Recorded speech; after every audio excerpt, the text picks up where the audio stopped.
Welcome into another edition of The Point After. I'm Jorge Andres. Look, it's mid-July, so you know what that means. Throw on some shells and a helmet, and let's hit the practice field. That's right, the Carolina Panthers officially kick off training camp next week on Wednesday, July the 24th. The time is now to see if the culture is truly changing. Yes, all eyes will be on Alabama quarterback Bryce Young as he looks to silence doubters in a new-look offense led by offensive guru and new head coach Dave Canales. Now let's remind you of some of the important dates surrounding Panthers training camp. Of course, day one, Wednesday, July the 24th, we will have a special edition of The Point After live from Panthers training camp on day one with Nate Wimberly, Cam Gaskins, and plenty of other guests. That following Saturday, by the way, July 27th, the team will host a back-together Saturday at Bank of America Stadium where the team will practice, and there will be performances from the Top Cats and the Black and Blue crew, so that'll be a party on its own. On August 1st, the team heads to Memorial Stadium in Clemson for their fan festival, and on August 15th, circle this date, the team, they will hold a joint practice here in town with Aaron Rodgers and the New York Jets. Okay, so now we know when the team is on the field. But here's my take as we get ready to watch the Carolina Panthers. It's now or never. Yeah, it's now or never, Bryce Young. That's right, I'm talking about Bryce Young, the top pick, the kid that has failed to meet expectations.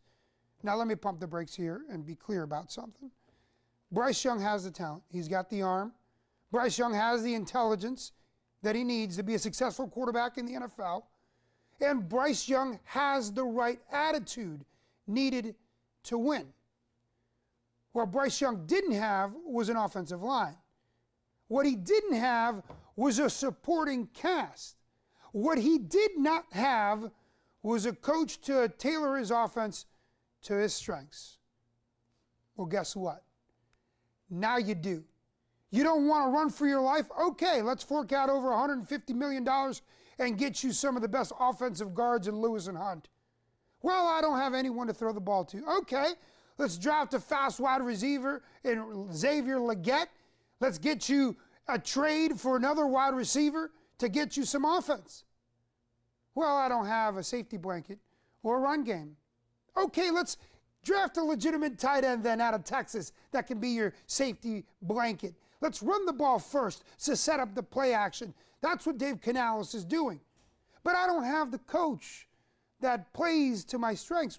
Now you do, Bryce Young. Dave Canales took a poor man's Geno Smith and made him look like Randall Cunningham.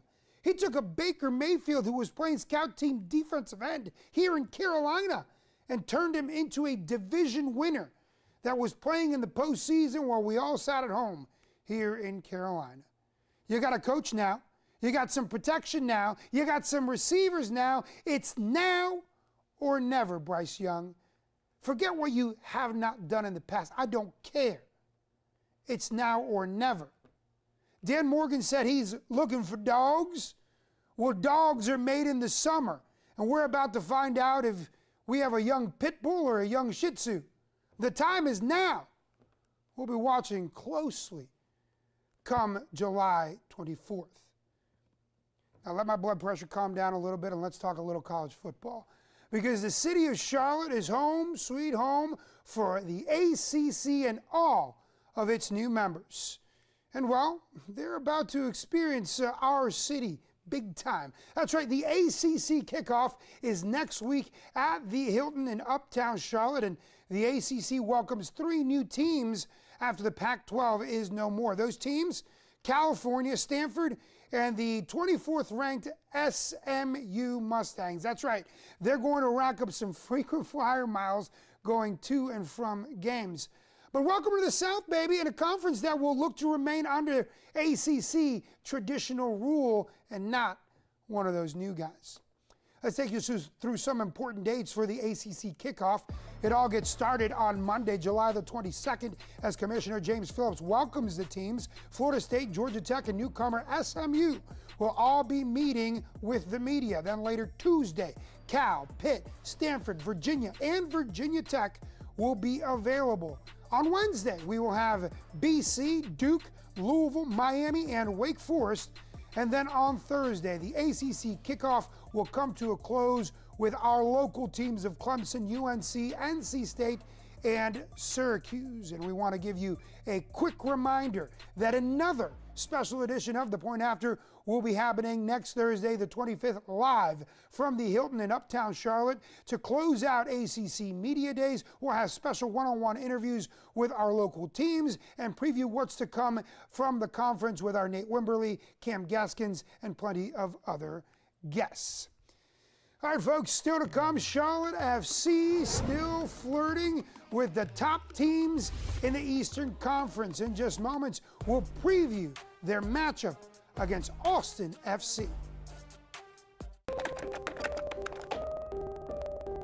We had a viewer reach out who said he had a traumatizing ordeal that someone broke into his home in the middle of the night.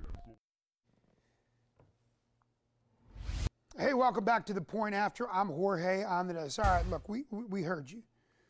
We've been all crying and complaining that this city, they need a winner. We'll take a deep breath and relax because I think you found one in Charlotte FC. How about the Crown? They currently sit in 6th place with 36 points following a 1-1 tie to Columbus, a game that was practically a loss until a late goal in the 84th minute by Patrick Ajiman, and this coming off of a massive win over Cincinnati FC, who's just 2 points back of the top spot in the East, held by Inter Miami. Now, Ajiman has been on fire, netting 7 goals thus far this season.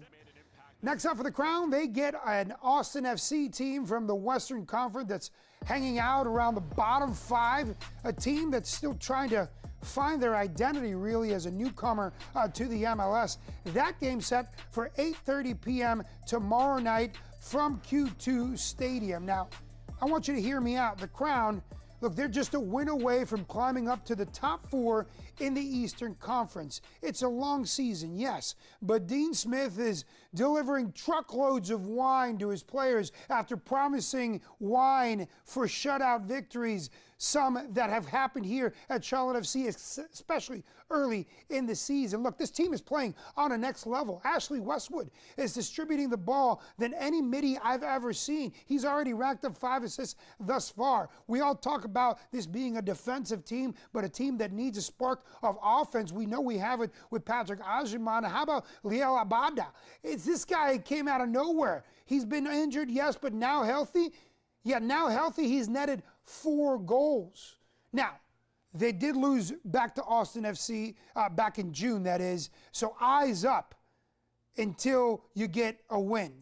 You got to wake up, especially on the road, and this game is on the road because these, my friends, are the trap games that end up killing you.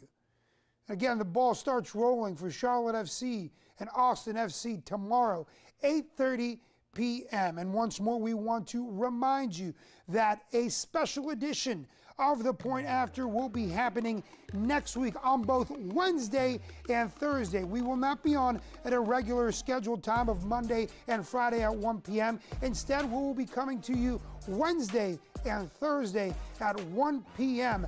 First, live from Panthers training camp, and then live from ACC Media Days. Panthers training camp happening on Wednesday at 1 p.m. and ACC kickoff happening on Thursday at 1 p.m. It'll be myself, Nate Wimberly, and Cam Gaskins. Remember, you can stream The Point After on all of the digital platforms out there, including Apple TV, Roku Stick, Fire TV, and of course, the WBTV News app. Until then, we'll see you.